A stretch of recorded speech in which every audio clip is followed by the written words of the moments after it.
Alrighty, hello everyone. Welcome to the Indian Energy Minerals Forum 2022 webinar series number 3 for our web series Introduction in Regulatory and Compliance Landscape, presented and moderated by Derek Watchman and Steve Gray of the Sagebrush Hill Group. So this series will feature 5 more webinars continuing the dialogue of tribal energy sovereignty and Indian self-determination. In this webinar, we are honored to have some speakers from the Western Area Power Administration, the Federal Energy Regulatory Commission, and the Western Electricity Coordinating Council, who will go over regulatory compliance and the role of tribal energy developments within their respective agencies. For those who don't know me, I am Michelle Littlefield. I am a program coordinator with the USEA Consensus Program. And just a little note about our program, we're formally named Building Consensus on Carbon Capture, Utilization, and Storage. Consensus for short. This is a cooperative agreement with the Department of Energy, Fossil Energy, and Carbon Management. This program seeks to educate the public, policymakers, industry, and stakeholders on CCUS and carbon management related technologies by hosting webinars such as these, a series of monthly educational briefings, conference workshops, technical reports, and we release bi-monthly news clips of CCUS and carbon management related updates, including tribal issues. Our next issue will be released on the 15th of this month. If you would like to join our mailing list, feel free to send me an email to the address at the bottom of the screen, and we'll have you added as a subscriber to the mailing list. So throughout the sessions, we will have a Q&A after the speakers instead of having them towards the end. If you have any questions, please use the Q&A box at the bottom of your screen. So just for reference, this webinar will also be recorded and posted on our webpage along with the presentations for review. We appreciate you taking the time to join us live. And with that, I will pass along to Derek Watchman and Steve Gray of Sagebrush Hill. Thank you. Thank you, Michelle, and Yate, everybody here in Arizona. It's morning, so my name is Derek Watchman, and I'm the president and owner of Sagebrush Hill Group LLC. And along with Steve Gray, and he'll introduce himself in a minute here, we're delighted and honored to host another third round of tribal energy webinars. And so I know a lot of folks that, well, you know, why you and what are you guys doing in any country? And so the way I look at it is that there's a lot of activity, a lot of discussion, a lot of communication going on surrounding tribal energy development. And as we know, tribal economies, there's 574 separate federally recognized Indian tribes, and we all reside on about 300 plus reservations. And there's tremendous opportunity in Indian energy, more so as Washington and the world actually looks for ways to reduce our carbon footprint. And so my company, in conjunction with the Department of Energy's Fossil Energy and Carbon Management Office and the United States Energy Association, have been tasked to create some dialogue, basically create dialogue in how do we, and the way I look at it as a former Department of Energy Tribal Affairs Director, I sat on the Navajo Tribal Utility Authority Board, and I've been involved in energy for many, many years. For me, how do we get to the end? Meaning, how do we help tribes foster and complete and get those tribal energy projects completed in any country? I know Steve will speak to this, but for us, you know, there's tremendous needs for revenue. You know, gaming was the heyday for many tribes. And there's, you know, a lot of competitive forces impacting gaming. So the next area of diversification for tribes is energy on the large scale. And so that obviously creates, you know, tremendous opportunities for tribes, because at the end of the day, tribes being sovereign have to run their own government and provide for government services, but also provide for the people. And so I'm happy to be here, and I'll turn it over to Steve for his remarks, and then we'll get into our program. So Steve, the floor is yours. Thank you, Derek. And thank you, panelists, for joining us today. We are very pleased, you know, with the lineup that we have. As Derek mentioned, our series today is going to start taking a look at some of the regulatory and compliance issues that arise when you are doing energy development on tribal lands. One of the things that we always stress when we communicate with the tribes is to be able to make sure you do your due diligence and totally understand, some of the requirements that are there, especially when you are doing it on tribal lands. There's a lot of entities out there, both on the federal and the state side, as well as the tribal, that have to look at this whole big picture. Where we're coming from always is, what is the economic development opportunity? That's a strong point that we're coming from. Right now, we know, many of the fossil tribes, that they rely heavily on that revenue that comes to them. And so as we talk of this transition, the question is always, how will it impact me? How will it impact my tribe? And so we want to make sure that, both the federal and the state entities, they understand, as they talk about this transition, what it could mean to tribes, especially if their source of revenue or a large part of their revenue is from fossil fuels. But that's why we talk about economic development. Economic development is very important. It's two things that we always try to stress that's really important is the tribes want to maintain those revenue streams, or good, healthy revenue streams, because that's how they run the operations of their tribal government. But they also want to make sure that they can keep their tribal members employed and give them good jobs as well. So when people are talking about this transition, we look at it from an economic development standpoint and say, okay, is it going to help the tribe? How much is it going to help the tribe? Okay, as we move down this road, and try to adjust and try to help the tribal members make sure that they understand what's fully occurring as this transition moves along down the road. So one of our jobs is to try to inform them so that they're aware and they can hear from experts like what we have lined up today about some of those things that they see and they know are coming down the road, and that the tribal leaderships and the tribe themselves should be aware of. So again, with that, we're very thankful for everyone that's joining us today and the information they have to share with the tribes. And so we look forward to that. So thank you very much. Derek?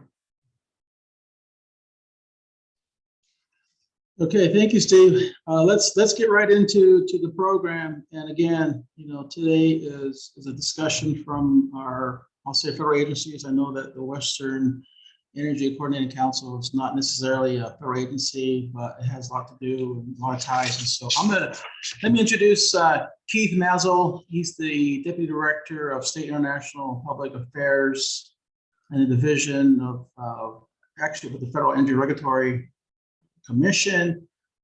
Keith, let's see here, prior to joining, Keith basically handles and engages tribes, states, international officials when it comes to dealing with FERC. Prior to FERC, Keith worked at a private law firm where he focused on environmental and open governmental litigation. He's also involved with nonprofit dealing with the oil and gas sector. Keith received his LLM in energy law from George Washington University and a JD from Seattle University. And Keith holds a bachelor's in science from Evergreen State College, where he focused on marine ecology. And so I know that FERC has a lot of interplay with tribes, and basically, the background or the focus is a lot of tribes, many tribes as Steve alluded to, are looking for commercial opportunities for energy production. Wind, water, solar, even, how do they maximize until they can't the fossil resources that are on the reservation. And so FERC has a lot of interplay and a lot to say when it comes to commercial grade, if you will, energy development. So we've asked Keith to speak on behalf of FERC. And so I'll turn time over to you, Keith, and welcome. And we look forward to your words. So floor is yours, Keith. Thank you. Thank you, Derek, and thank you, Steve, as well. Joining me from FERC today as well is Liz Salerno, who's an advisor to Chairman Glick and also our lead on transmission at the commission. So she'll be speaking after I do. Before I get started, I want to note that the opinions expressed by me are mine alone, not those of the commission, any individual commissioner, or any other staff member. So just to be clear, these are my opinions and then aren't meant to represent the opinions of the commission or its commissioners. So with that said, I'm going to touch on two sort of broad areas. One, I'm going to talk a little bit about the tribal engagement and consultation work that the commission has been undertaking lately. And then also talk briefly about two policy statements that we issued related to natural gas facilities. To Steve's point, I think about the tribes wanting to be involved in the conversation and be an active participant in all these things that are going on. I posted my contact information, my email in the chat for everyone, and I would encourage you all to shoot me a note. We've started to be proactive about notifying tribal governments and other tribal entities about things that we're doing at FERC. But our distribution list is imperfect. So if you want to get on there and be kept in the loop about what we're doing that might be relevant to tribes, please reach out to me and I'll make sure your name gets on there. And it's also, I'm a resource for folks who want to interact at FERC. I work in the Office of External Affairs. So my job is to help people from the outside get a glimpse in. So please do reach out if you have any questions or just want to be looped in or just want to chat. I'm happy to do that as well. So I'll start a little bit on the tribal consultation and engagement work that we do with federally recognized tribes. So under the leadership of Chairman Glick, the commission has undertaken an agency-wide review and evaluation of its tribal engagement and consultation practices. FERC is an independent agency. We always note that because folks assume that when an executive memorandum or a presidential memorandum comes out that we are bound by that. Because we're independent, we are not. Nonetheless, FERC responded to the Clinton administration's call for a tribal consultation policy back in the early 2000s and then issued ours in 2003. And since then, we've taken it upon ourselves to comply in spirit with any presidential memorandum or executive orders that are issued on tribal consultation, and the recent efforts by the Biden administration fall into that bucket. So we are currently working to comply with that memorandum, directives of the memorandum in spirit, although we are not exactly doing it on the timelines that some of the other agencies that are in the executive branch are doing it under. Another thing that sort of spurred this review was that we opened our Office of Public Participation, I guess at this point last year, and we held some listening sessions when we first launched that office, and we had a lot of tribal folks come in and basically tell us what's wrong with how the commission does business. And we took that to heart because some of those things are things that we've heard before, but others were shortcomings that we were not aware of. And so Chairman Glick essentially is directed a formation of an internal tribal working group that's comprised of members of our Office of External Affairs, Office of General Counsel, Office of Energy Projects, and our Office of Public Participation. And this includes our tribal liaison, our gas outreach coordinator, and our federal preservation officer. And the point of this group is to coordinate the review of the commission's existing practices and come up with some implementable changes that we can execute in the near term to sort of make us more accessible, if you will. To date, the tribal working group has reviewed the commission's existing policies and practices. We engaged with a number of federal agencies and NGOs to sort of discuss what others thought worked best on their end. And right now, as I mentioned, we're exploring implementable changes that we can execute in the near term to improve how the commission interacts with tribal governments. And we are actually, have implemented a few things. Like I said, we began sending out notices to tribal entities and tribal governments about what the commission is doing. Right now, we're working off the BIA tribal leaders list, and we realized that just like if somebody sends an email to the chairman of CLIC, they're not likely to get a response. But they figure out who in Chairman CLIC's office is working on the issue that they are interested in, they probably are going to get a response.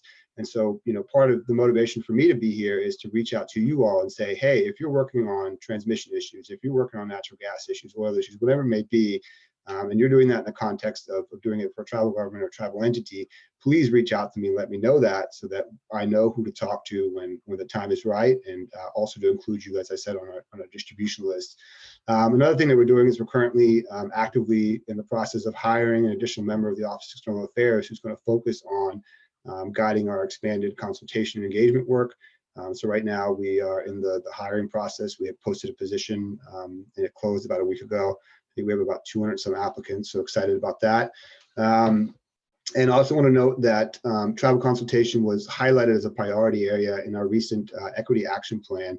And all of our tribal engagement and consultation work is being carried out in close collaboration with and informed by the Commission's Environmental Justice and Equity team. And so that's kind of what I have on the tribal consultation and engagement front. And now I'll go ahead and talk about the policy statements that we issued in draft format earlier this year. So we have two policy statements that we issued.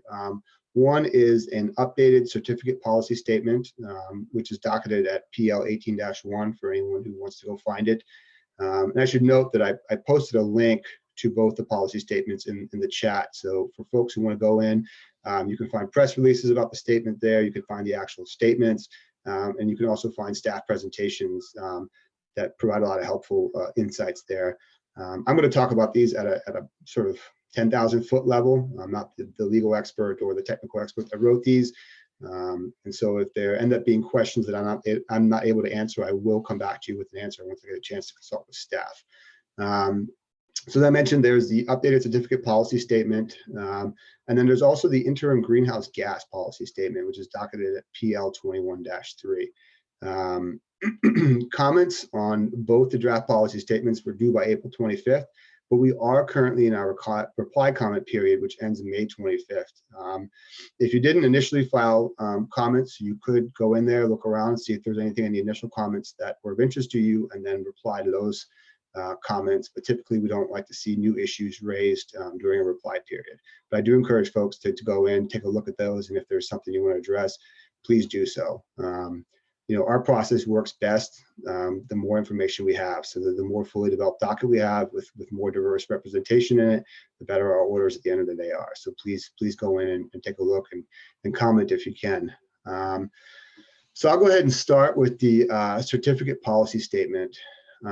This is the first update to the certificate policy statement in more than 20 years. The last time the Commission issued an update was with its 1999 policy statement. Prior to the issuance of this draft policy statement, the Commission had twice before sought public comment on the 1999 policy statement back in 2018 and 2021. But this is the first time that we've issued a proposed draft revision to that based on public comments. The draft certificate policy statement both reaffirms the goals and objectives of the 1999 policy statement, but also makes some updates to clarify how the Commission will make its public interest determination in Section 7 cases. So one thing that kind of need to be clear about is that this isn't some binding rule that we're putting out there, but this is essentially a policy statement that is meant to provide guidance to those who are interested in how the Commission thinks about these things. So if you participate in a Section 7 case, then this is very relevant to you because it'll give you some insights into how to evaluate the information that's put before us by applicants. With this policy statement, the Commission is proposing to establish a more comprehensive analytical framework for reviewing proposed interstate natural gas transportation facilities. Some of the things that we want to do are include more robust considerations of impacts to environmental justice communities, landowners, and climate change. We also look at existing impacts to customers of pending projects before the Commission, impacts on existing pipelines and their customers, intended end use of gas, looking at really why is a project needed, which is, the central sort of evaluation is need. And then other evidence of need, such things as demand projections, estimated capacity utilization rates, cost savings to customers, regional assessments, and whether state regulators or local utilities have entered statements, sort of backing up the fact that this is a needed project. One of the things that we want to note about this is that in the past, precedent agreements have been, sort of one of the more important, if not the most important thing that the Commission has looked to. A more holistic view has always been envisioned, but in practice, precedent agreements were something that the Commission really focused on. And while those will still be important moving forward, they will be insufficient standing alone to satisfy the public interest standards. So we're really more interested in a holistic view of why a pipeline might be needed, or a pipeline or other natural gas project might be needed. One of the reasons that we issued this statement is that it's responsive to court decisions that in the past have faulted the Commission for its over-reliance on precedent agreements. And one of the other things that we've been digging for is the failure to adequately consider environmental justice considerations. So we're really kind of trying to be proactive here and responsive to the courts. This does not impose any new requirements on certificate applicants. And as I mentioned before, it's really just intended to provide clarity on the information the coalition believes it needs to consider in order to find, whether one of these projects is needed or not. So the next step is for me to talk about the interim greenhouse gas statement. And this was also issued in draft form at the March meeting. And this was the Commission really taking a step to clarify how it consider GHG emissions under the Natural Gas Act and the National Environmental Policy Act for proposed pipeline and LNG projects. Again, this was an instance where courts have repeatedly faulted the Commission for not adequately considering a project's GHG emissions. And this statement is intended to be responsive to those judicial directives to really think about GHGs and their impacts. The policy statement sets a GHG threshold that essentially sets a rebuttable presumption that 100,000 metric tons per year will be deemed to have a significant impact on climate change. And with those emissions, it's really about reasonably foreseeable GHG emissions, and based on the projections of the amount of capacity that will actually be used by a project, and that includes project utilization rates and any other factors impacting the quantification of project emissions. And so on the quantification front, we will follow CEQ regulations and quantify a project's emissions that are, again, reasonably foreseeable and have a reasonably close causal relationship to the proposed action, including effects that occur at the same time and place as the proposed action, and also those that are later in time or further removed in distance from the proposed action. And in this regard, the Commission will consider direct emissions of a project to be reasonably foreseeable. It won't consider upstream and downstream emissions associated with NGA's Section 3 export facility projects, so that's the LNG terminals. And it will consider on a case-by-case basis whether downstream emissions are a reasonable foreseeable effect of a Section 7 project, and also consider on a case-by-case basis whether upstream emissions are a foreseeable effect of a NGA Section 7 project as well. Another thing that the GHG statement touches on is mitigation. So the draft statement explicitly states that to determine if a project is in the public interest under Natural Gas Act, the Commission can consider and will consider proposals by the project sponsor to mitigate all or a portion of a project's climate change impacts. And the Commission has the authority to condition its authorization on the project sponsor, further mitigating those impacts. So, while someone may propose to do one thing, we can come in and say that's not enough, and ask them to go further on that.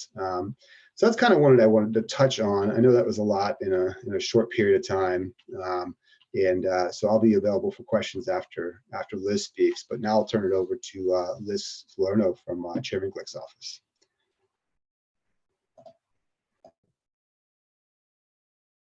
Thank you, Keith. Hi, how are you? Hi.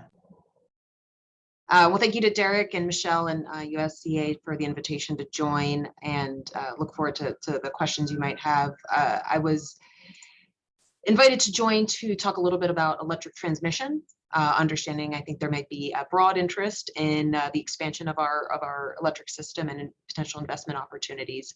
So I think as Steve mentioned earlier, we're seeing a rapidly changing system, changes in the resource mix and changes in demand. And in order to accommodate these changes, I think we know that we're going to need some smart investments in the transmission system to incorporate those new resources or reach new load and new types of demands from load. And of course, transmission has a very long lead time, and it can be very challenging to build, especially when we're talking about the high voltage, cross-state, cross-region type transmission that we're going to need to see in the near future. So what's FERC's role here? FERC has the authority over the bulk power system, which is separate from the distribution system. And our authority over electric transmission stems from our obligations to ensure that rates, including transmission rates, are just and reasonable, not unduly discriminatory or preferential. So acknowledging that our authority is really rooted in the rates customers pay, the role we have when it comes to large scale transmission is really how it's planned, to ensure that it's being planned in a manner that's efficient and cost effective for customers.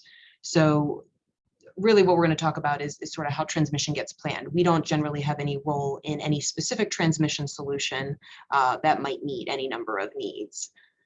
So with that sort of groundwork laid, I wanted to provide a quick update on some of the proposed reforms that FERC has issued over the last 2 weeks. At our last commission meeting, we issued a notice of proposed rulemaking, proposing several reforms to how we plan and pay for regional transmission. So I think maybe a good place to start is what are the rules today and what needs to change? The rules today, we generally require different transmission planning regions to plan for 3 different types of transmission: economic, reliability, and public policy. However, as we've looked at how those rules have played out over the last 10 years, we're just not seeing the type and amount of transmission that we need to accommodate future needs. So what the NOPR, the Notice of Proposed Rulemaking, found that we have some deficiencies that we need to remedy. One is that we're not looking far ahead enough. We're not looking down the road at the changes that we know are coming. And so we need to take a little bit more of a longer term view, looking ahead at the changes that are coming and build transmission for those needs. We're also not necessarily accounting for all of the factors that influence the need for transmission. And so I think there's a lot of factors that we all are well aware of, whether it's the electrification of different resources, of different assets, whether it's state, local, federal policies that are driving different types of resources, or it's individual utilities and their goals that they have that may be related to climate change or other factors. These are all things that we know about and can plan for. And the commission found that perhaps we have a deficiency there that we need to remedy. The third deficiency that needs to be addressed is when we're considering transmission solutions to meet these needs, we might not be considering the broadest set of benefits that come from transmission, and that's just resulting in transmission solutions not getting selected and being built. All of this together means we've underinvested in the transmission system, and we need to make some reforms. So the NOPR that was issued 2 weeks ago by the commission, I want to point out sort of 3 major groups of reforms, and happy to take questions. One, it remedies the lack of the long-term planning. So it puts forth some specific guardrails around looking ahead at least 20 years at the needs for transmission, and looking at a set of categories of factors that will really drive the transmission needs over those 20 years. So we're going to do a bit more of a comprehensive look, a forward look, and a more comprehensive look at the transmission needs that are coming down the road. The second piece of planning, of course, is the other side, which is who's going to pay for transmission. We can do wonderful thorough planning, but if we don't understand who's going to pay for that transmission, it may not get built. And so the NOPR puts forward sort of 2 important concepts. One is it provides a list of the types of benefits that transmission can provide that the regions can consider. Now, no one is required to use these lists of benefits, but it does lay them out to the extent a region wants to consider a broader set of benefits. It also bring states into the fold in terms of how those costs will be allocated. Today, most regions come up with a cost allocation method. They file that with FERC, and that's the method in their tariff. What the NOPR proposes is to bring states into the decision process for what method should be used to assign the cost of this new transmission, and seeks state agreement on those cost allocation methods. This is somewhat of a newer concept, not one that has been utilized by the commission before, but it's proposed in the document we issued 2 weeks ago, and we're very interested in hearing feedback on that approach. The final piece I want to highlight, and then I'll turn back for questions, is the role of competition. And I think this might be particularly relevant for those on this call. Commission's policy right now is these large regional transmission projects must be subject to competition. Once they're identified, they're often bid out for different transmission developers to submit bids and be competed before they're selected to be built. In the NOPR that we issued, we found that this current policy might actually be creating a perverse incentive and be disincentivizing regional investment in transmission because of the role of competition. And so what the NOPR proposes is sort of a conditional reform, where the idea is that competition should still have a role in transmission. It can still bring innovative solutions. It can lower the cost for customers, but we also want to invite more joint ownership of transmission. And joint ownership means an incumbent transmission owner with any third party that isn't part of that incumbent footprint. And so that could be a third party independent transmission developer. It could be another TO in a different region, or it could be a tribe, which is a structure we've seen elsewhere in the country. And so this really opens up the opportunity to see more joint ownership of transmission. And if you enter that joint ownership structure, then the incumbent TO would be able to use a federal right of first refusal and be able to build the transmission facility in their footprint. So we're certainly interested in the response to that type of proposal, and if stakeholders think that might help get more transmission built. There's a few other proposals inside the NOPR that I'm happy to speak to, but I think those are the big three I wanted to highlight for this call.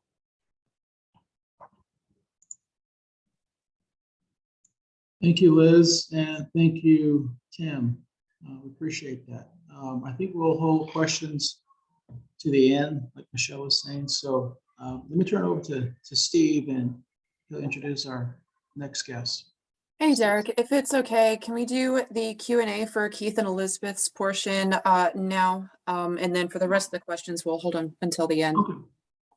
Great idea. Yeah.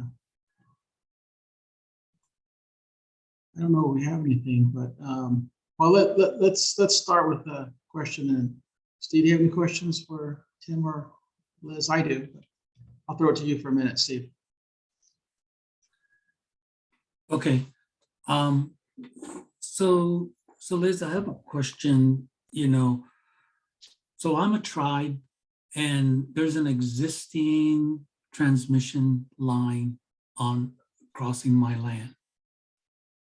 Do I still have to go before FERC as well, or is it the owners of that current transmission line that have to do that now? Who's the lead? I guess that's the question. Are you talking about a new transmission line that you're looking to build? Existing access. Yeah, you're just going to get access to an existing transmission line that's currently crossing your land. Well, the NOPR that we issued 2 weeks ago doesn't change any of the existing rules or regulations associated on the FERC side of things. Now, when it comes to transmission siting, of course, that is predominantly still a role of the states and not FERC. So I don't believe anything in the NOPR changed sort of the way things are set up today in terms of siting transmission on lands. Okay, good. Well, I have a question. This may be something for Tim or Liz. A lot of tribes, because of treaty rights, treaty responsibilities, say, this is our land, we have sovereign jurisdiction. And so in some cases, it seems that there's confusion or conflict between tribal reservation boundaries and their sovereign status and the local states, the State Corporation Commission or Public Regulatory Commission. And so in some cases, maybe there's significant headbutting. In some cases, in my opinion, I think some of the folks that are actually in power ignore the tribal jurisdiction. And so I guess how do you look at that? And I guess the question is does FERC step up and say, we recognize tribal lands, tribal sovereignty, just like we recognize state? Because you mentioned state in some of your conversations. So, but I think it's real blurry out there. And so with the NOPR and with effort on trying to be more inclusive, I guess the question is, how do you consider and how do you rectify tribal government and tribal sovereignty? I can sort of maybe at least kick off, and Keith, please jump in. And I think perhaps this is a good question to sort of, as we build our relationship together, sort of explore these questions together. I do think predominantly when it comes to where those transmission lines are sited and who has access from a siting and permitting perspective, that still is predominantly the authority of the states. And we try to be respectful of our division, our federal cooperativism with the states. But I think that these are questions that I would be interested in exploring further of, are there matters where they're related to the FERC authority, which is really related to the rates for transmission? Is there anything stemming from that authority where we need to be better coordinated and better understand the challenges that you're facing? And is there something we could be doing better there under the realm of our authority as it relates to the rates? Yeah. But I think this is probably more of a beginning of a conversation. Well, if I could add to that, I think, a statement of some sort to say, we want to partner with tribes, because in my lifetime, when I look at projects, either natural gas or transmission, you start looking at these proposed sightings, and all of a sudden it gets all funny. And it gets funny because a lot of these projects don't want to deal with tribes. And so I said, well, okay, why is that the case? And so it maybe tribes are up in, maybe tribes just don't, are unaware of it. And so maybe a more proactive approach is say, you know what, in the context of national security, in the context of what like Steve is saying about economic development, we want tribes to be at the table with us. And so I've seen many different gyrations, and all of a sudden, we start looking at potential siting of different resource lines, and some of it, well, the West obviously it has a lot of Indian country lands, and so a lot of companies try to avoid and kind of meander around reservations. Is that the right approach? I don't know. So, but maybe some thoughts on that before we move on. Well, and I mean, I think it's a good point, and one of, I think, implicit in what you've mentioned is it sounds like there is an actual interest in being part of the expansion of the transmission grid and part of those investment opportunities, and be part of sort of the change to the system that we have to make to accommodate resource mix changes, supply changes, climate change, all of those matters. And so I think that that's a slightly different way of looking at things than maybe we've looked at it in the past. And I think does change the conversation in terms of bringing tribes into the fold as we work through what's the right way to expand out our grid. I can touch briefly on this as well.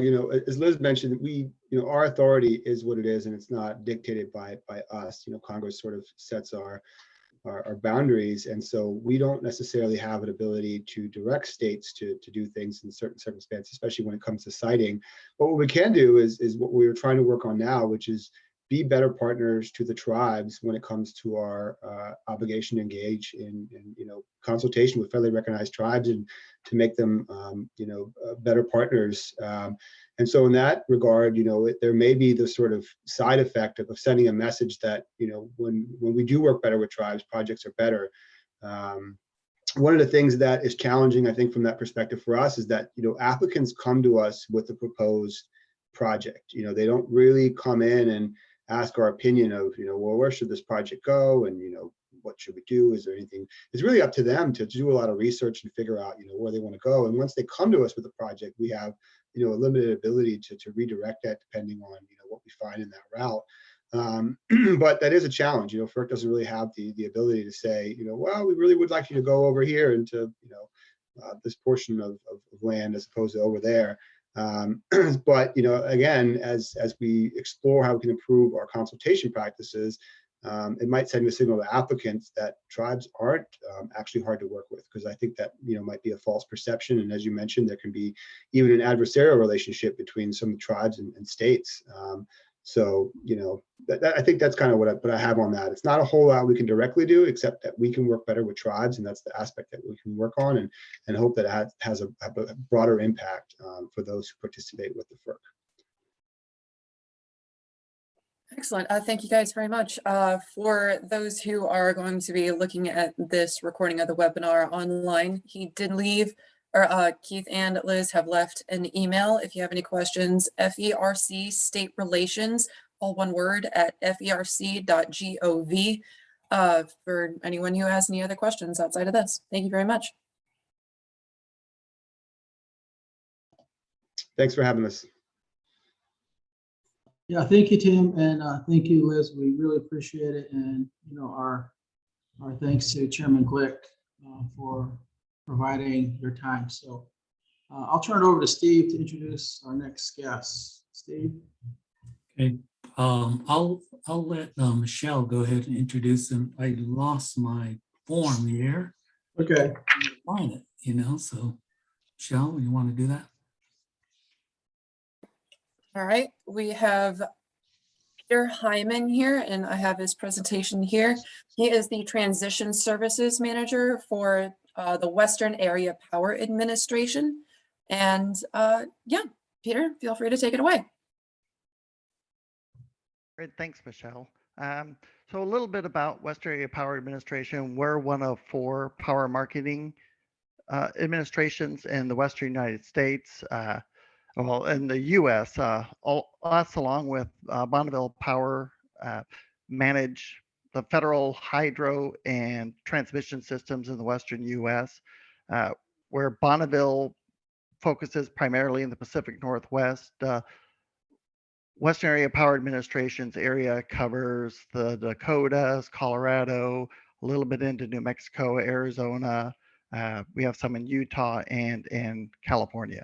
So if you could go to the next slide, please.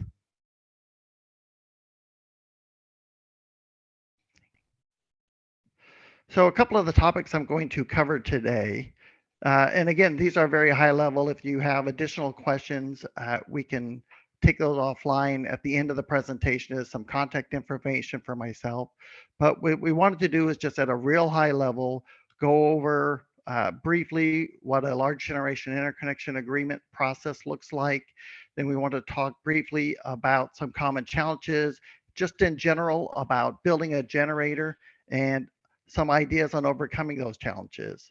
And then lastly, we want to discuss a couple of unique challenges in developing on tribal land and talk through some possible solutions and maybe some strategies or ideas on how to solicit some greater interest in building those types of units on tribal lands. So next slide, please. So for interconnection requests at a fairly high level, it starts out with an application submittal. And the cost of those submittals can range anywhere from $10,000 to $250,000. Some transmission service providers lump these studies together in what is called a cluster study. And the reason for that is the bulk interconnected system, there's a lot of interconnection, and because they get so many requests, they tend to want to lump those together, and it helps spread out some of the cost for the study for any kind of upgrades that may occur. One of the challenges with that is they only open up their cluster studies maybe twice a year, once a year. So you have to hit their timing requirements. Other transmission service providers and WAPA is one of those. We don't necessarily have a deadline, but what we'll do is we'll study these on a one-to-one basis. And so the first one in our queue gets studied, then we look at the second one and the third one. Another thing to consider on these is for these studies, any of the data, any of the costs associated with these studies, all of those are going to be the responsibility of the customer. So when we perform a system impact study, all of those costs are borne by the individual requesting the interconnection. As far as deposits and fees, some of those fees are non-refundable. It depends on how far we've gotten into the process. There's a certain amount of effort that goes in just getting to that point. We have to get contracts in place. They can be stopped at certain points, and then anything that hasn't been used will be refunded. But each entity sets up those, and all of this is spelled out in an individual's tariff. And before you even submit an application, it's probably best to sit down with whom you're looking at interconnecting with to have some of those conversations to find out the feasibility of even moving forward with some of this. Another piece as part of this is, even though you may work with an individual that you're connecting with directly, there may be impacts to third parties' transmission systems, and an affected system study may need to occur in addition to this study, which will mean additional costs. So again, this is a very complex process. I have staff that have much greater knowledge and experience in this. They've done tens, if not hundreds of interconnections. They've seen a little bit of everything and understand each one of these are unique. And so having some discussion with the transmission entity that you're looking at interconnecting with goes a long way to get an idea of the feasibility and what it may take to perform one of these. Next slide, please.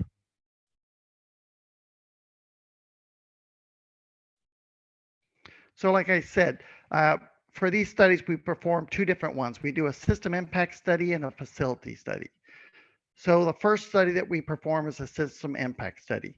And what we're looking at is the reliable impact, or excuse me, the impact this interconnection will have on the reliability of the interconnection. There's several sub-studies or more detailed studies that are part of the system impact study. And we'll look at the system that where this is connecting to, the facilities, the transmission lines. And what we're looking at is, with the addition of this generation at this point, are there any reliability concerns? Are there modifications to the existing infrastructure that has to occur in order to accommodate this interconnection? So basically, in a nutshell, what we're looking at is what upgrades need to occur for this to be able to be incorporated into the bulk electric system and not cause any reliability concerns. Next slide, please. So if we do the system impact study and everything looks promising and the preliminary information is satisfactory to the individuals looking at interconnecting with us, then what we perform what we call a facility study. And the facility study is now starting to look at how much is this going to cost to build the interconnection and any upgrades that may need to occur as a part of this interconnection, and then what type of construction effort, the timeline it's going to take. So for the facility study, what it's looking at is what the cost is going to be and how long it's going to take. And then once we get that information, then we move on to the Large Generation Interconnection Agreement, or LGIA. Next slide, please.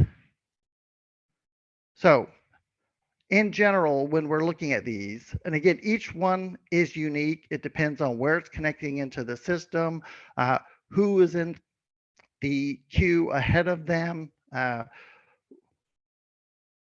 We look at all of these issues and some of the challenges that we run across when we're looking at some of these interconnections is these are very complex studies. The generation itself and how that's going to fit in takes a significant amount of time. And some of these can take up to 4 years. And that's once we get to the point of we're doing the study, we start the construction, we do the testing, tie in. It can take several years and literally millions of dollars in labor hours to get all of this set up. In addition to figuring out the type of generation, how that's going to fit with the existing mix, if there's any reliability concerns, do we have to do any mitigation for this? The development of any kind of substation to absorb this energy and to connect it to the system. We have to look at the environmental assessment for any changes to the right-of-way, right-of-ways for any new structures like a substation that would have to get done. All of this takes time. And this doesn't even address a purchase power agreement, which is having an off-taker for this energy from this new facility. Next slide, please. So like I said, they're typically, and we'll talk a little bit about what the future seems to be going towards, is as part of the generation build out, the investors are looking at a return on their investment. So most generators will procure a purchase power agreement. And basically what that is they line up an entity, preferably for a number of years, that agree to purchase the energy from this facility at a certain price for X number of years. And that sort of guarantees the cost of building the facility, building any transmission infrastructure to support the interconnection, and gas costs, et cetera. So they're looking at getting this set up to make sure that this is viable. Another piece that we want to point out is even if you're successful at connecting to the transmission system, if you don't have transmission rights beyond where you connect, it basically strands your energy. So in addition to just getting the interconnection, most entities get what they call a transmission service request, which is basically a reservation for certain amounts, times, where they can take that energy that they produce and then go deliver it, in this case, to someone that has that purchase power agreement. So all of this needs to work together for a generator to be successful. In any one of these, whether it's not able to procure a purchase power agreement, if it's cost prohibitive to do the upgrades on the transmission system, whether there are rights of way issues, whether there's sufficient transmission to be able to deliver the energy from where the generator is sited to where the entity that has the purchase power agreement would like it delivered. Any one of those can make this difficult to be successful. And this is just a ballpark number. On average, out of all of the requests we've seen, approximately 5% of those actually make it to the construction phase. So about 95% of the requests we get for individuals looking to interconnect at least to our system doesn't come to fruition because one or more of those challenges proved too much and the project just couldn't go forward. Next slide, please. So the good news is, if you're able to get through all of that, then there's the opportunity to make money off of this generator that's now connected to the interconnection. again, on a lot of these purchase power agreements, they're long-term contracts, typically 20 years. So they typically lock in a price for 20 years at a set value that they know they're going to see this return on this investment for this project. And the other option is, and this is all part of when these projects are being considered, these last two bullets sort of play into the cost effectiveness of this interconnection. I mentioned when we do our system impact study and the facility study, we look at what types of upgrades may need to occur on the bulk electric system, transmission system to support this build out. A portion of that may be eligible for network credits. So even though the entity connecting is initially fronting the cost of this expansion to support the interconnection, there may be network credits that they can receive as a result of this upgrade that will help defer some of those costs, specifically from the purchase of transmission to deliver the energy to the off-takers. Another item that many of these entities look at are various tax incentives and the revenue of the purchase power agreement that help make these projects financially viable. If you're looking at just counting on your purchase power agreement, it may not be enough. But if you're able to defer or recoup some of your costs through a network credit and take advantage of various tax incentives, especially if you're looking at renewables, all of those in total make a project that otherwise would not be able to work profitable and are able to move forward. Next slide, please. So some ideas, and again, understand a lot of what I'm saying on here is my impression, my opinion. We do need to follow our tariff, and that sort of spells out what we have to do contractually. But I'm hoping through some of like this slide, I can give you guys some ideas on how this may work from a tribal perspective.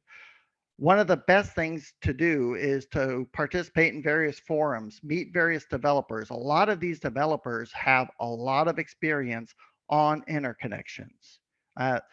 You have the whole gamut. Some folks have never done this before. You have others that have built several different facilities. Reaching out to them, partnering with them, attending conferences to talk to them, to get an understanding of their process, what they're looking at, how they do this. Does that work with the various tribes' goals? That would be very beneficial. It may be that you work on a partnership where they will handle the technical aspects of going through the LGIA process, working with, and if you're connecting to Western system, WAPA system, working through the system impact study, the facility study, they can manage that piece for you. That may be an option to help make these a reality. They can have those conversations with you about all those challenges we talked about making this work. Another piece is look at where the transmission in your area lies. Look for the higher voltage lines. You can so when we talk transmission system, we're looking at 100,000 kV and above. So we're looking at the 115, the 230, 345, and 500 kV systems. Typically, folks like to connect at the 230 because it typically has a fair amount of capacity. The higher up you go, the more complex the connections get, the more detailed the studies, the more costly the equipment is because of the higher voltage. Go too low, you just don't have the capacity for a large generator to make it cost effective. Another option or consideration is you may put out a request for proposal advertising a particular site that your tribe feels may be beneficial connecting to. So by reaching out to the industry in general, those that develop these types of projects, that may spur interest and some conversation about how best to move forward with a project on a particular site. And you can always request a system impact study yourselves to see the viability of the area you picked to interconnect and what challenges that may have, either to develop yourself or to work with a developer to have happen.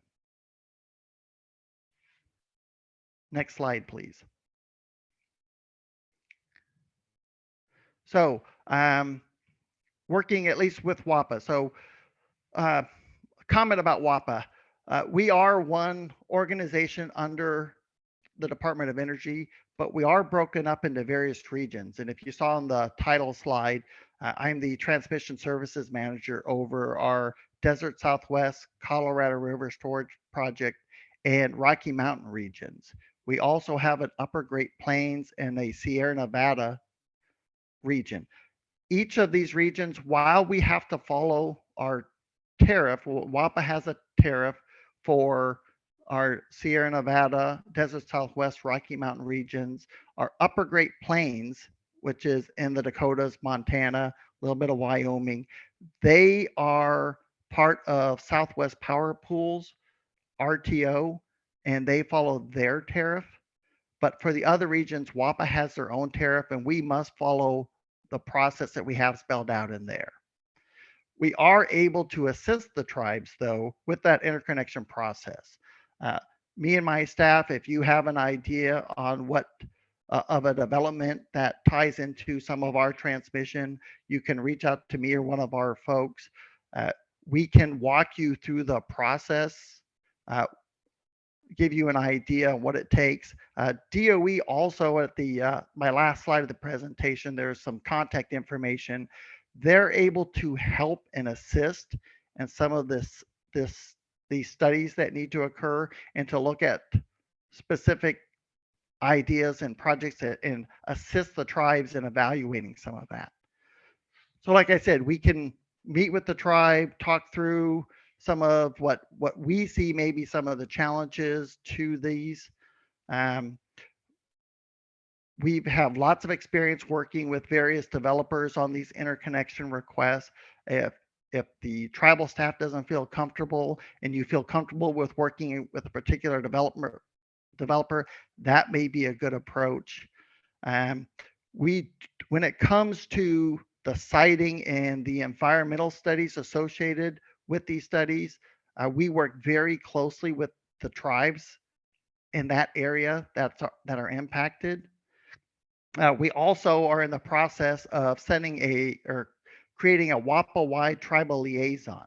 I know our Desert Southwest region, we had or have a tribal liaison that works with the tribes in the Desert Southwest footprint, but WAPA is going to expand that and have a WAPA-wide tribal liaison that could be a resource to communicate and to work with tribes and WAPA's transmission footprint. One thing to note, I talked about that purchase power agreement, and that typically is critical for a project to move forward. It's very, very difficult to get funding for a project if there's not someone lined up to take that energy. Unfortunately, WAPA's mission is to market and deliver the energy from the federal hydro projects within our footprint. We do not have the authority to enter into those purchase power agreements. We may buy some on the spot market, on the day ahead market, but as far as entering into long-term purchase power agreements, we do not have that authority. So if you were looking at doing an LGIA within our system, you would have to find a third party to take that energy. Next slide, please. So as far as streamlining the process within WAPA, like I said, we need to follow our tariff process. We believe it's fairly streamlined, and we can talk through that process if you're looking at tying with our system. Our tariff is pro forma, so our process is very similar to others, so there's not a lot of difference. An area that can be challenging is the environmental side when they're looking at the rights of way, when they're looking at the footprint for the build out of the generation facility and any transmission that may need to either be built or upgraded to support this build out. That can be challenging sometimes. We have various environmental departments within WAPA. We feel work pretty good with the tribes and our footprints to manage that, but understand the environmental side is a risk when you're looking at financing to get these developed. Like I said, getting somebody identified as an off taker of a purchaser of this energy can be a big stumbling block. The good news is, though, as markets in the West develop and California has their energy and balancing market, Southwest Power Pool has their Western energy and balance market. Those, along with they're looking at a day ahead market, which California has EDAM, or the enhanced day ahead market, and SPP, Southwest Power Pool, is looking at a markets plus day ahead market.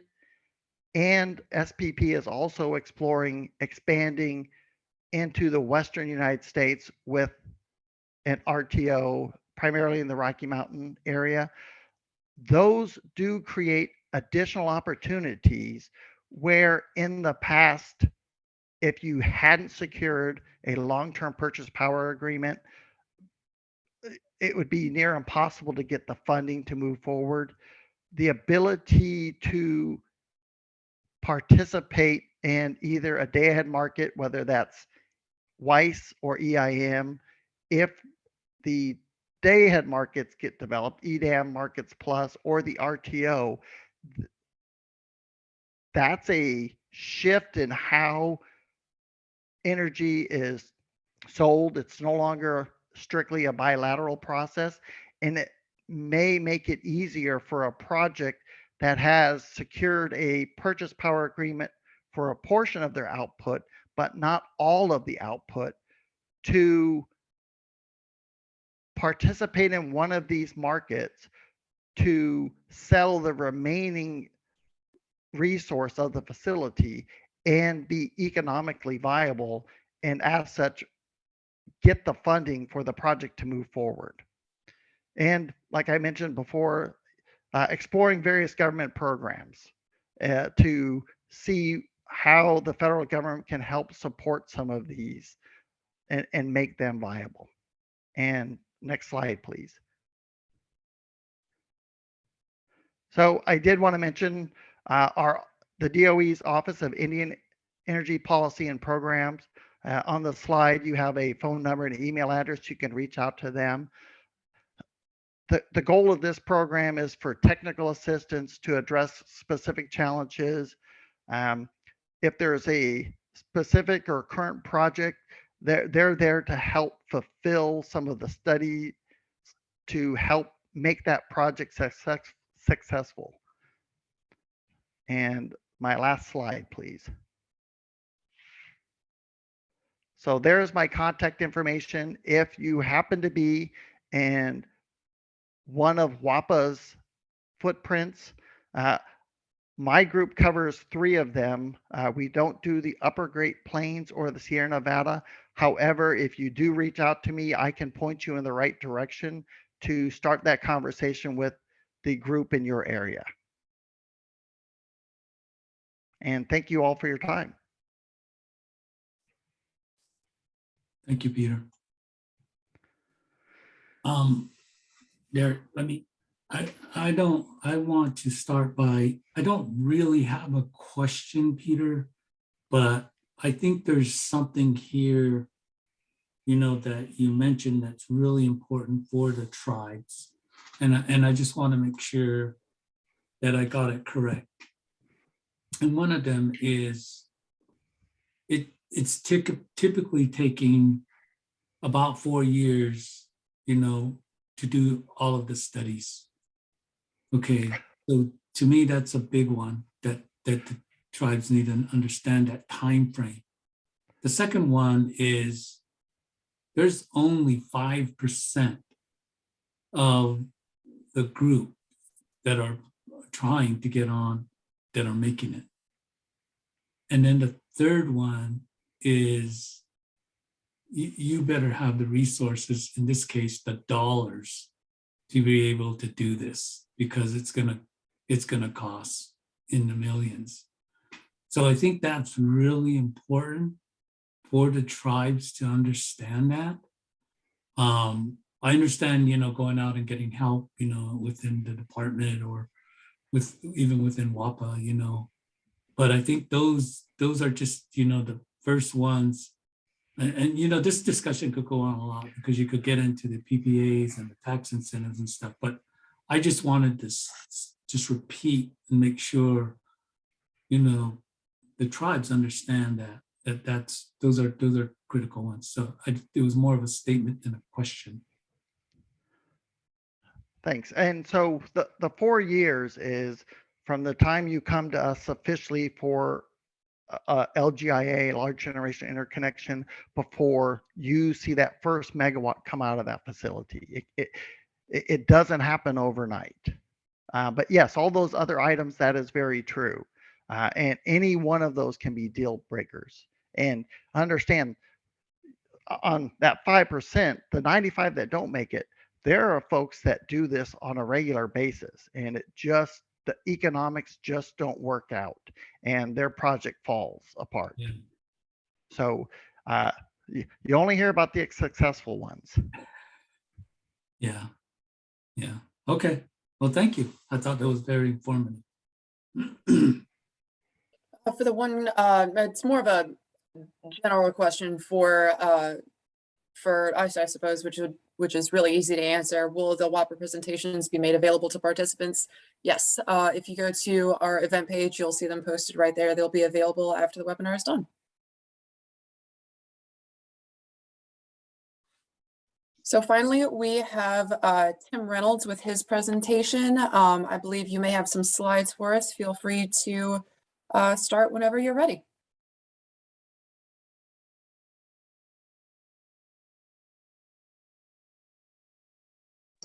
All right, can you hear me okay?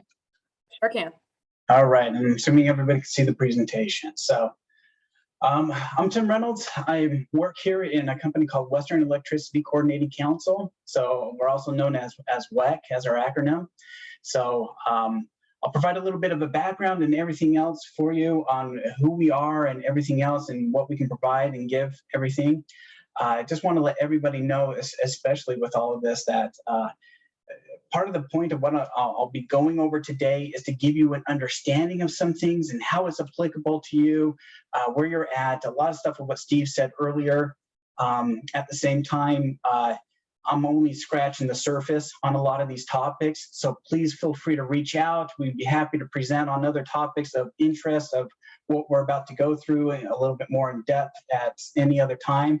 But please let us know and we'll go more from there. But as I said, I'll go over a little bit of who is WEC, how regulatory compliance fits into all of this and what WEC's role is of all of this.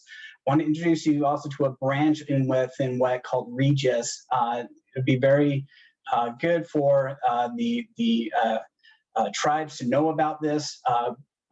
If you're going to participate in certain markets and programs, again, we'll go over that very briefly.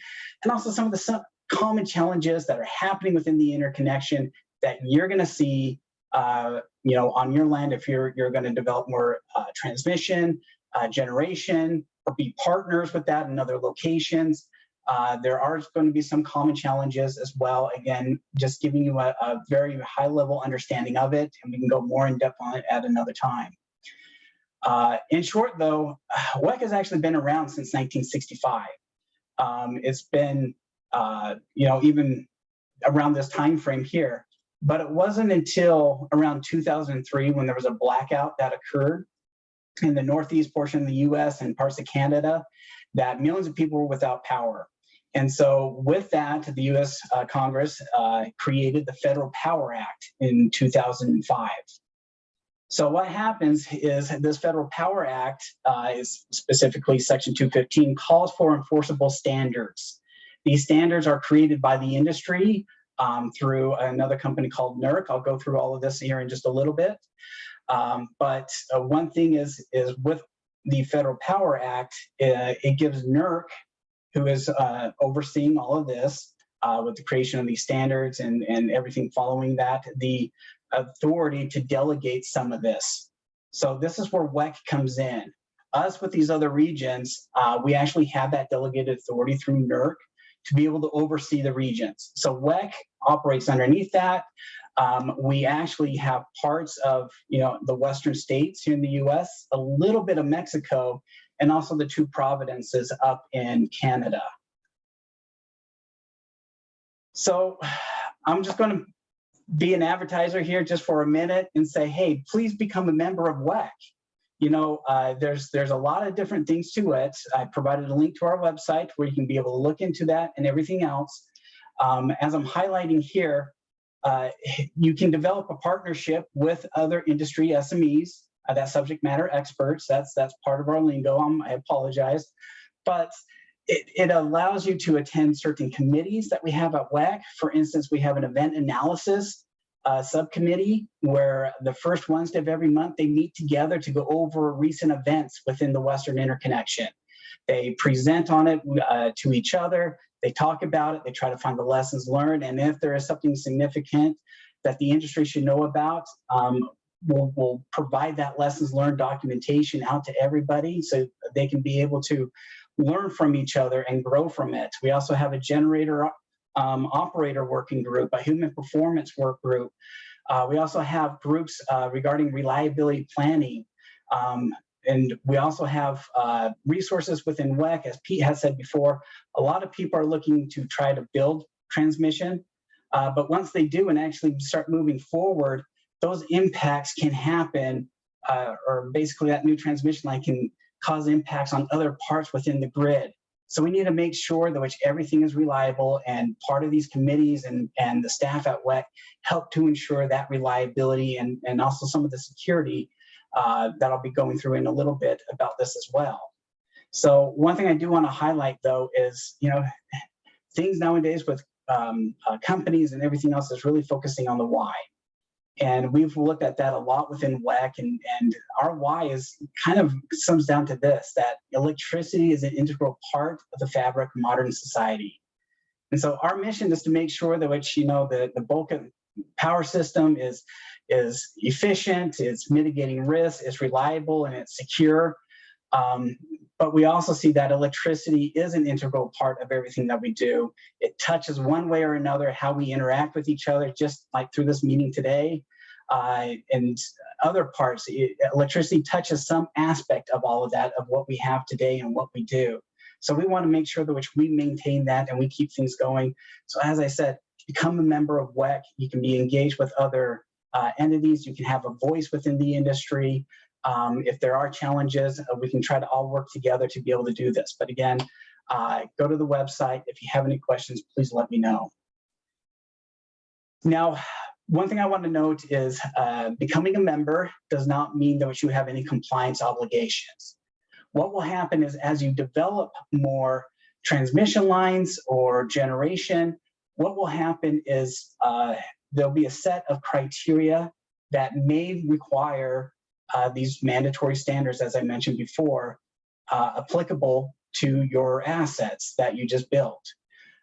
This is all done underneath the NERC rules of procedure. It's all been approved by FERC, so it's underneath that federal law of the 215, as I mentioned before. But I did provide a link because the criteria to be able to meet this is rather extensive.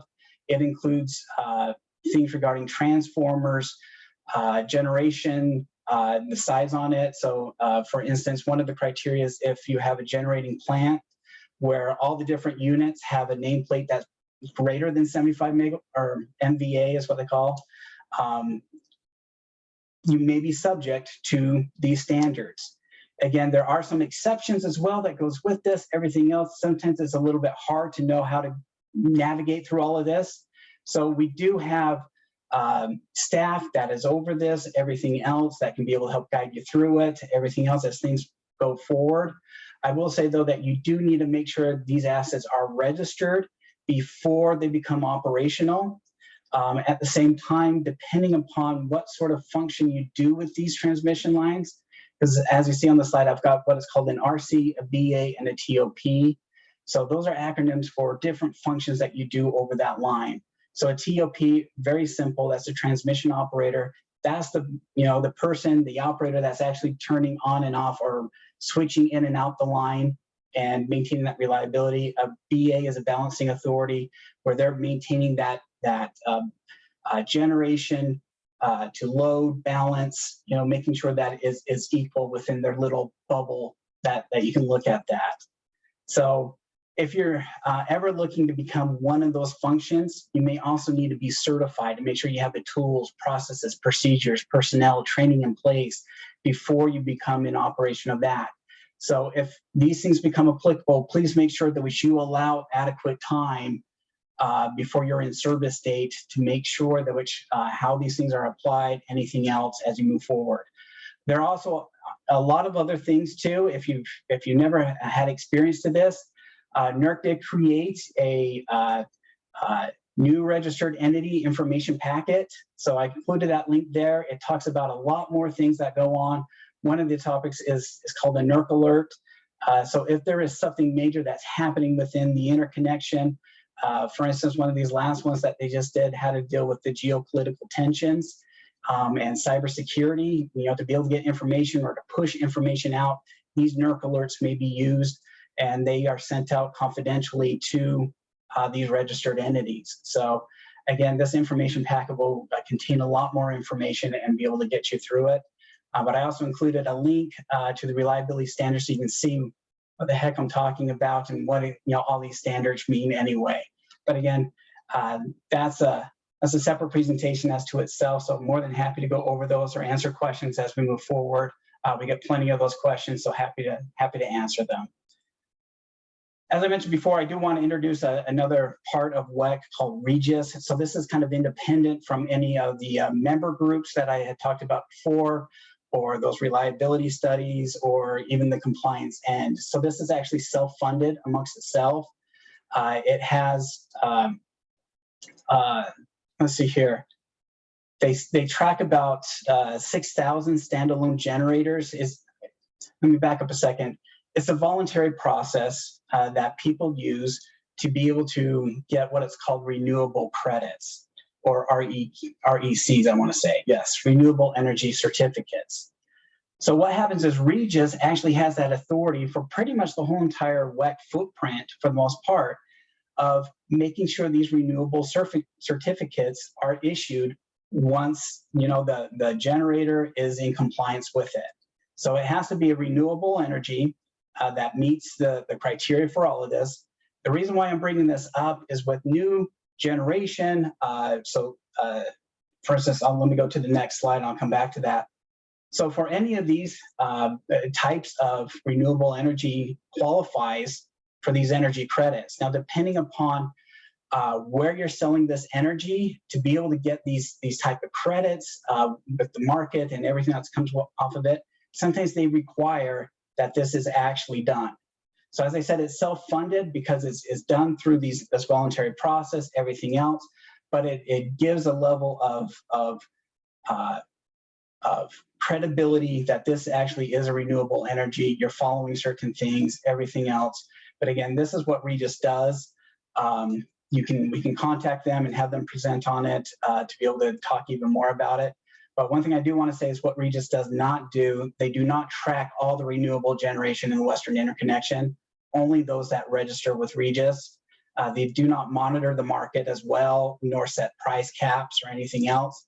So they are a tool to help certify those energy credits. So if you participate with any markets, or as I said, anybody else that requires that, you have that certificate and be able to get those benefits that come with it.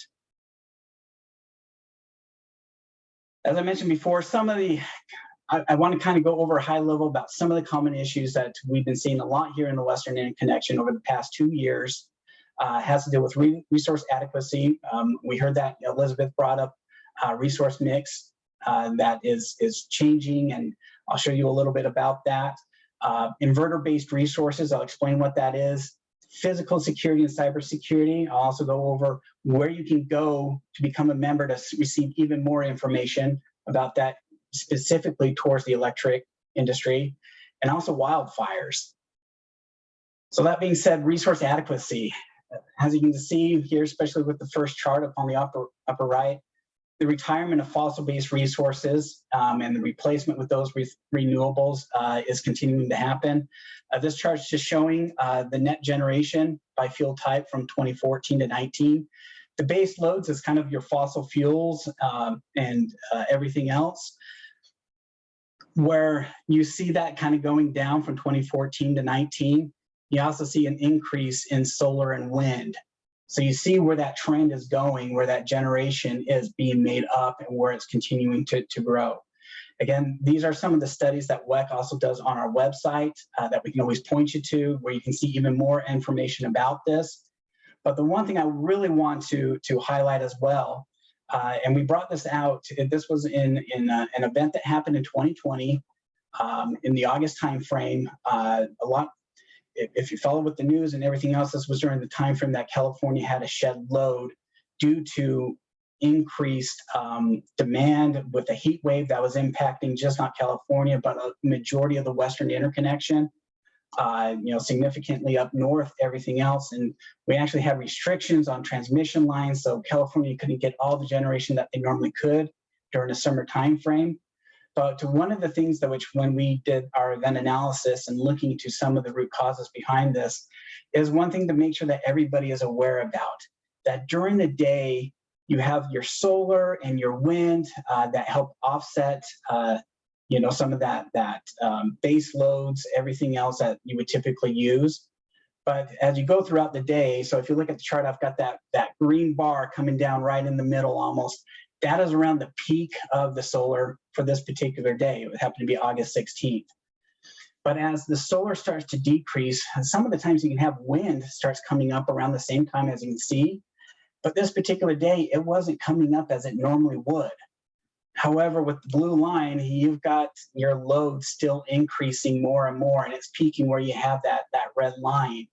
And what was happening during this time frame when California had a shed load is they were losing a lot of solar as the sun would go away. The wind was not coming where it was. They had restrictions on transmission to be able to import into it and to be able to maintain that balance to load. As I said earlier, they were doing everything they could, everything else. They were reaching out to energy conservation, everything else from the customers. However, there were 2 incidences in 2 consecutive days where they had to shed load and be able to maintain that. So as you build your infrastructure even more, just remember keep in mind how the solar and wind and all these renewables do apply. A lot of people like to ask about battery technology. Yes, battery technology would help in this time frame to be able to help offset that loss in the solar or wind, to be able to help that peak load. Just remember that batteries aren't infinite, they're finite. So just make sure that when you initiate them and understand when it will end as well, to make sure it covers that time frame and you don't catch yourself short. Another part, as I said, is inverter-based resources. So this is coming in with a lot of the newer technology. With your traditional generation, you've got a motor that's turning, it's causing, creating the AC currents, everything else. With solar, it's a DC current coming in, direct current, and you got to convert that over to AC to put it into the grid. That's where the inverter comes in. It does that conversion for you and everything else, but it bases a lot of what it's doing off of calculations that the manufacturer has programmed into it. What we've been experiencing over the past couple of years, and we've created a lot of recommendations about this on how to prevent this, is a certain disturbance will happen on the interconnection, but then the inverters, they don't trip offline, but they just stopped producing power, or as they say, cease to inject power. And so this is one of the charts of one of the an event that just happened last year, where you see the inverter stopped injecting power. It went down. It's fine if it's just one of these, but it's never just one. It's a couple of them. So NERC and WEC have been working really a lot with the industry and also with the manufacturers to be able to upgrade their systems, improve those calculations that are programmed into the inverters to be able to prevent this from happening. And we have seen a significant increase in our response to these. There's still some legacy units that are out there. But again, as you're looking at this, make sure with any company that you go with, make sure they are aware of this issue, that they are implementing the recommendations from WEC and NERC. And I provided a link where there are several reports regarding this that you can go to and look at to be able to see what those recommendations are. Or as I said, we'd be more than happy to present even more in depth on what those recommendations are. As I said before, we're looking at the reliability and security of the interconnection. So WEC does have a physical security and a cybersecurity work group that try to, collaborating with all those industry experts on, different ideas, everything else. But we'll also provide to them information as far as what's being reported to us generically. We're not giving away individual information unless they give us permission to share it with the group. But this is kind of what's called an OE 417 report. The chart's based off of this. That's based off of the Department of Energy. Requires entity or electrical companies to report on certain instances. So this is kind of a summary of incidences here in the Western Interconnection from last year and as of April 12th for this year. Going into it, last year, some of the more common themes had to do with ransomware, again, cybersecurity, substation theft, a lot of copper stealing, supply chain issues, geopolitical tensions, as I mentioned before, drones. There's a lot of drones being flown by substations. Some actually land inside of it. Luckily, they haven't hit anything, but even more. But where you can find out a lot about this one is, as I said before, the WEC committees, but I also want to put in a plug for what is called the EISAC.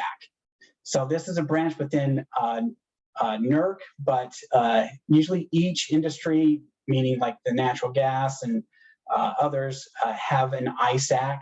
So this is specifically for the electrical industry. So it is a trusted source. They have a lot of staff. They monitor things 24/7.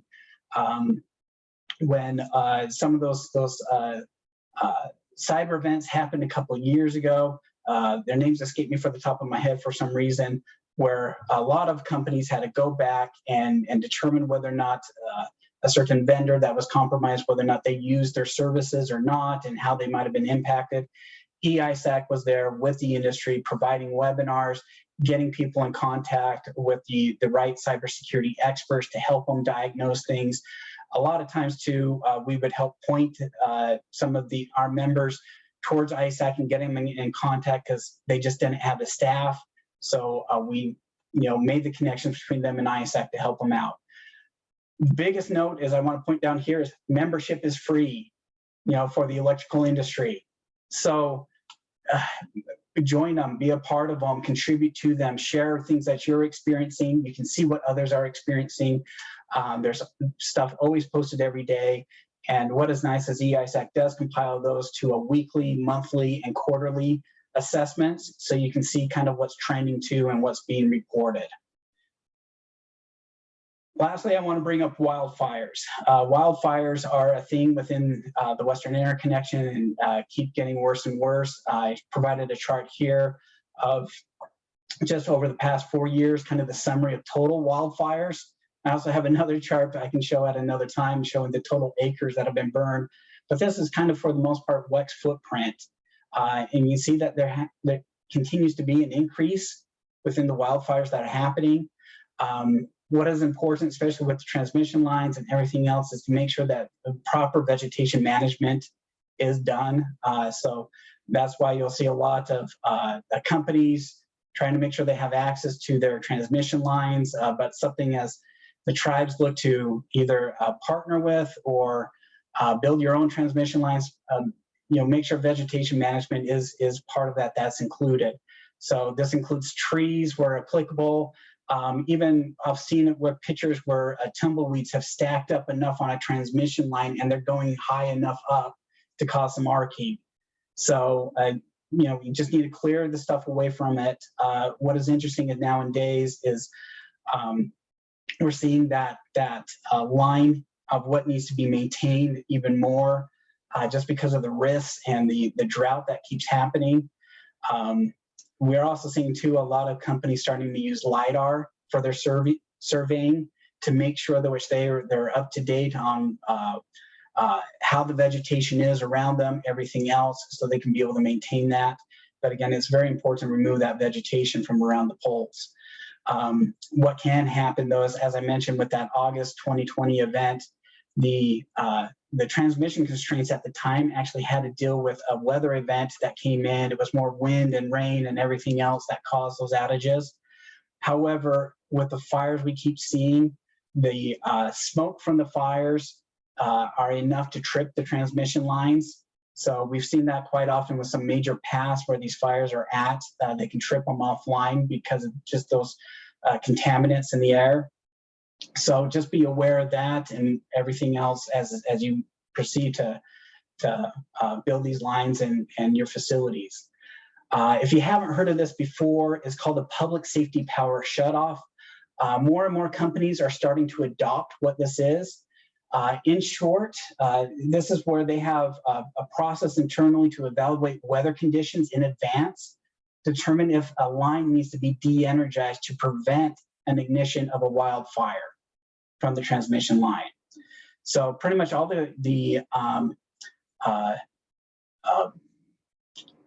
most companies in California, I'll put it this way, have this. There is more and more companies outside of California that are adopting this. More BPA, as Peter mentioned earlier, they have adopted it as well. Pacific Corp has adopted it. And like I said, more and more are adopting it even outside of California as far as this policy goes. If you want to learn more, though, about wildfires and what entities are doing for them, I provided a link here. Last year, WEC did a 2-day wildfire series where it explained what these PSPSs are, what individual entities are doing to try to counteract wildfires, as far as, installing cameras to detect things, to tools that they are building in their everything else. One thing that WEC did is we've created a wildfire dashboard. This is public, and you can go ahead and there is a link at the bottom, and this presentation will be shared with everybody. But you can click on that, and it'll actually show you the active fires within the area. Now, sometimes it may not be updated, so just give it a day, and it will. But it'll also show you the at-risk transmission lines by voltage type on it. So in this particular image that I'm showing here, I did turn on all transmission lines or major transmission lines here in the West. If that was not turned on, it would just show you just the transmission lines that are at risk. So what it's doing is it's looking for a certain radius between what those GPS coordinates are for the transmission lines and the fire perimeter coordinates as well. And it compares those, and it has a certain threshold. And when it's close enough, it'll flag it and put it on here. So it's something we're looking to continue to improve a little bit more. But again, it's a nice tool to be able to see how transmission lines might be impacted more and more on a daily basis for your awareness. So I know I covered a lot. Like I said, more than happy to go into more details about some other things. But if there's any questions, I'll be happy to answer them as I can. Well, thank you, Tim. That was very informative. I do have one question. I've heard of Regis, but I wasn't, I'm glad you were able to explain that for our listeners. But becoming a member, so are tribes eligible to become a member just to start getting some of this information? Yeah, and so there's 5 tiers to become a WEC member. So all we need to do is contact support at WEC.org, and our legal department and those that are involved can be able to direct you as appropriate. So I don't remember the 5 tiers off the top of my head. So I don't want to misquote them, but again, clicking on the link that's in this presentation will get you there, and you'll see them right there on that page. Okay. Okay. Well, You know, when your slides are posted to the website, you'll be able to click on the links. Yes. okay. Okay, I don't have any questions, but great presentation, Tim, and it's just a lot of information to absorb, and I think at some point you mentioned that if we want to do some updates, you're available, so we appreciate that, and so thank you very much. This information will be posted on the USEA website, and so I think today's presentation is a lot, and so you know, what we're trying to do is facilitate information for either tribes or those folks that want to work with tribes, and again, you know, the primary focus is to disseminate information so that tribes can look at alternative ways to expand their economies, to expand and create economic development. There's many tribes that are dependent on fossil fuels, and so they're, as we know, looking at opportunities and options to move from coal, oil, and gas into other types of energy production. And I think one of the things that we're seeing, Steve and I, is that, you know, in the past, tribes would basically look at a developer and lease the tribal lands. And so today's information really speaks to what I think the trend is for tribes, and that is tribes want to be a part of the market, want to be basically owners of these large projects. And so I think this information will be very helpful. A lot of tribes are considering and looking at creating their own energy departments so that they have in-house expertise to evaluate all these opportunities.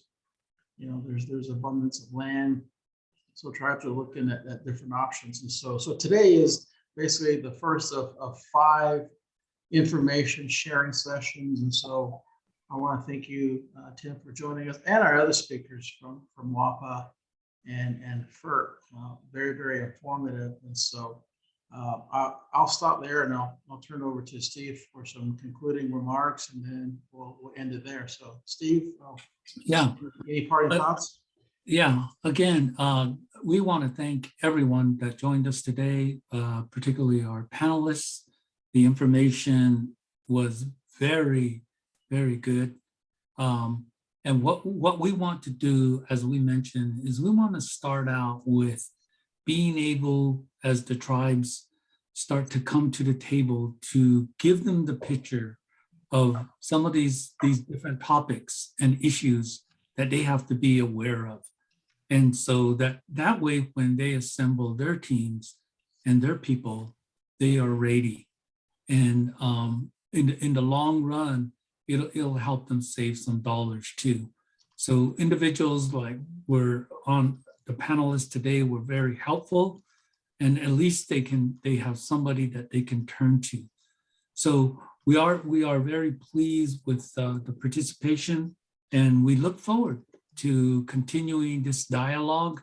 And as mentioned, it'll be on the website. So if anyone wants to reach out to both Derek and I, or USEA website, you know, to give you further information, we're here to assist them and give you that help. So with that, I just want to thank you all. Yeah, thank you all very much. Yeah, I see Derek has also posted our next webinar will be on May 19th at around the same time. Thank you, Tim. Thank you, Peter. This series is very quickly becoming a one-stop shop for tribal energy engagement. So we really appreciate everything y'all have done, especially Steve Gray and Derek Watchman of Sagebrush Hill. So we do have our next webinar coming up in a couple weeks. Look for an announcement on that. And one other from USEA that's happening next week. We have the hydrogen market module component design report with Jordan Kislier and Jose Benitez from DOE FECM. So that will be next week, Thursday, May 12th at 2 p.m. You know where to go to register, usea.org/events. It'll be right there for you. But once again, thank you all very much. And yeah, we'll see you all next time. Appreciate everyone for joining us. Thank you, Thank you. everybody. Signing Okay. off. Bye-bye. Bye-bye.